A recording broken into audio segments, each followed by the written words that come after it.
By virtue of the authority of the Ripon College Board of Trustees, I, Robert J. Kirkland, entrust you with the presidential chain of office, thereby officially inaugurating you, Dr. Zach P. Messitte, as the 13th president of Ripon College. On behalf of the trustees and members of the Ripon College community and family, let me be the first to congratulate you. I affirm our confidence in you and pledge our support in the years ahead. It is a pleasure to present to you, students, faculty, trustees, alumni, delegates, and friends of Ripon College, Dr. Zach P. Messitte, the 13th president of Ripon College.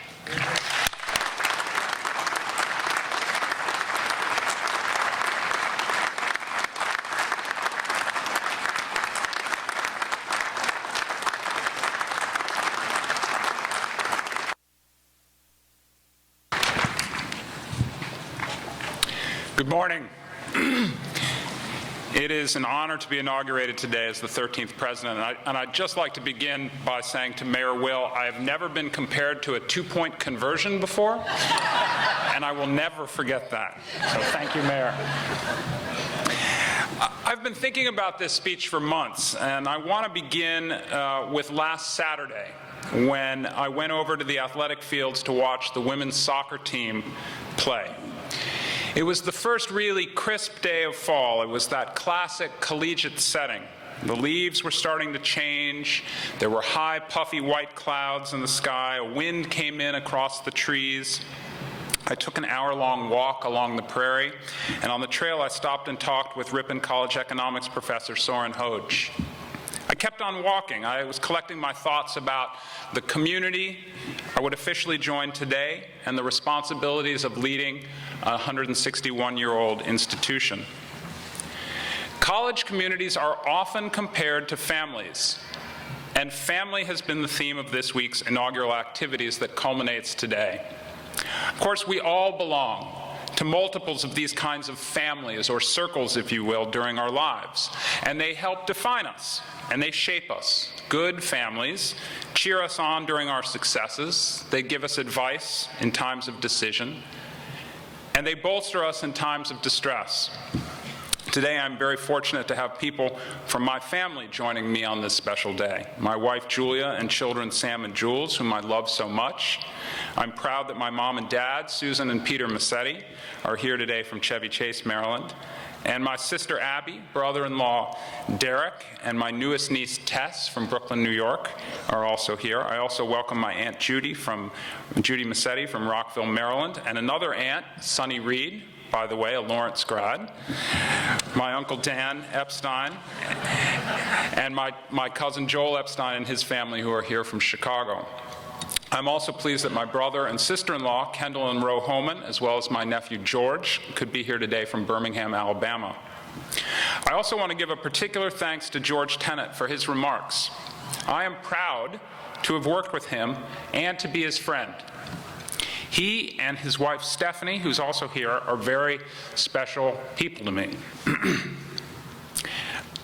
I'm honored to have old friends, former students, and colleagues who are here from around the country. They constitute another family to me. And I want to especially recognize those in attendance from the University of Oklahoma and from St. Mary's College of Maryland, where I was a dean and a professor, respectively, before coming to Ripon. These schools are an important part of who I am, and they will always hold a special place for me.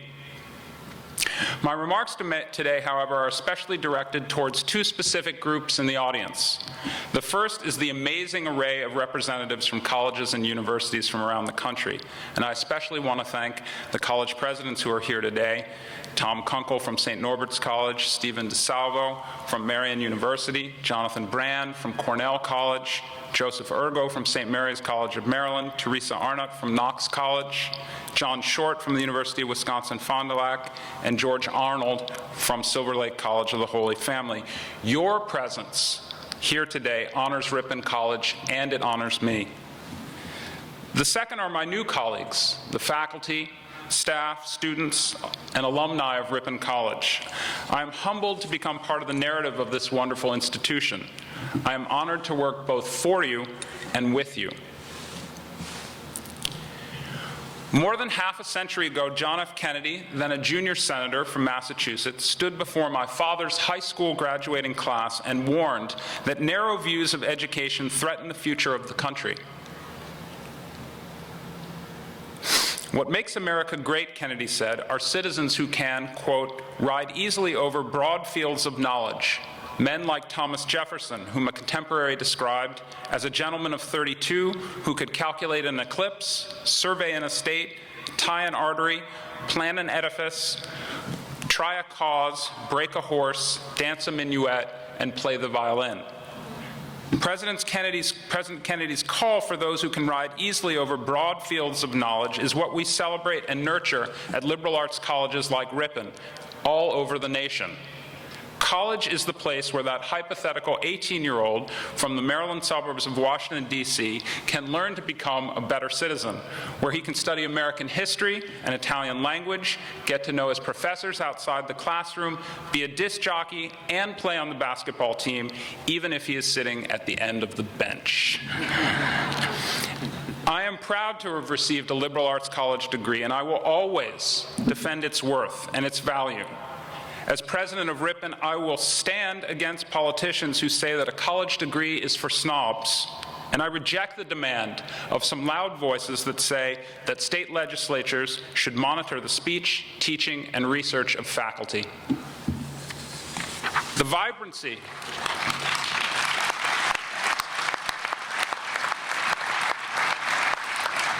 vibrancy of our society depends on the continued health of our educational system. And if we are to imagine the kind of country we want our children and our grandchildren to inherit, then it is incumbent upon all of us to protect colleges and universities. We should, however, separate the catcalls that come from some of our politicians from the very real need to reconsider the way higher education does business. You have seen the stories. Today's students wonder if there will be jobs when they graduate. And while this is certainly not the first group of students worrying about the job market upon graduation, there are two other factors that are relatively new that make the problem more acute. First, rising tuition has put a college education out of reach for too many families. Second, even though very few students pay the full sticker price of college, the student loan debt has gone up by a multiple of 5 since 1999. Newsweek this month had a cover story that said, the headline, "Is college a lousy investment?" and concluded that the time and money spent pursuing a college diploma just isn't worth it. But Newsweek is wrong. College is worth it. It is a great investment. In the past 3 months, I've met with dozens of Ripon College alumni. I've heard inspiring stories that speak to the importance of a liberal arts college education. You could ask my fellow presidential colleagues here today, and they would tell you similar stories. They would tell you stories of people like Bill Jordan from Chicago, who graduated from Ripon in the class of 1969. He majored in math when he was here, but he also had an interest in history.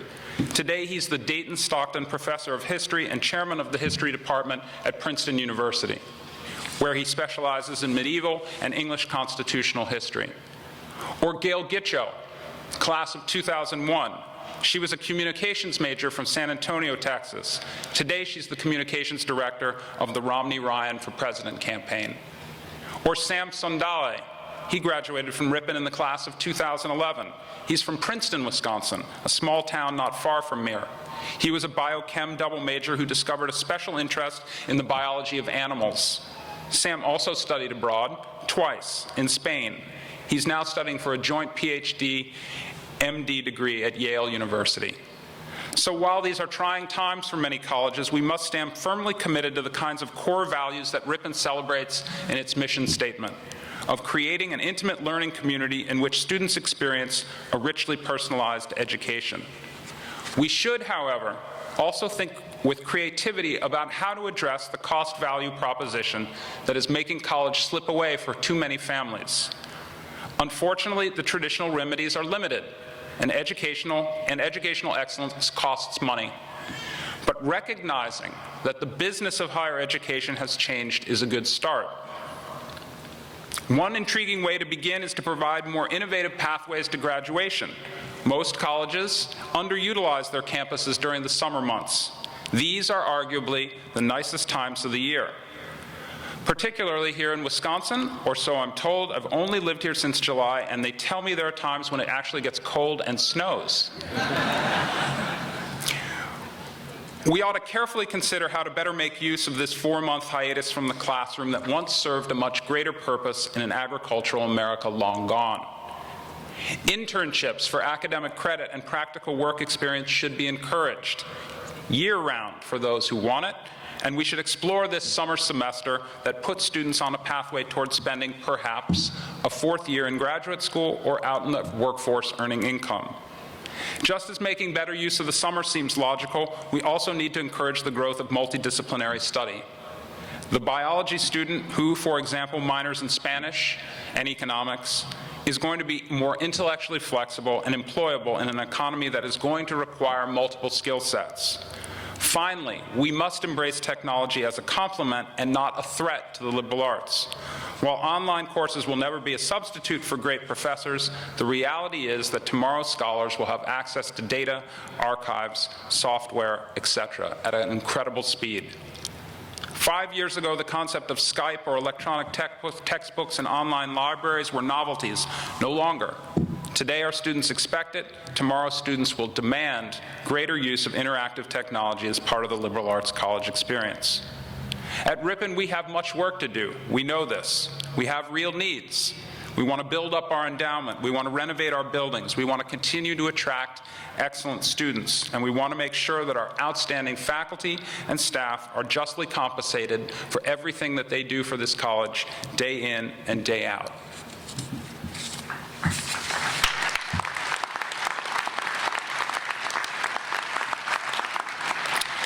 Now, Vince Lombardi, who some of you in the audience may know once coached a professional football team up the road here, he said, quote, "People who work together will win, whether it be against complex football defenses or the problems of modern society.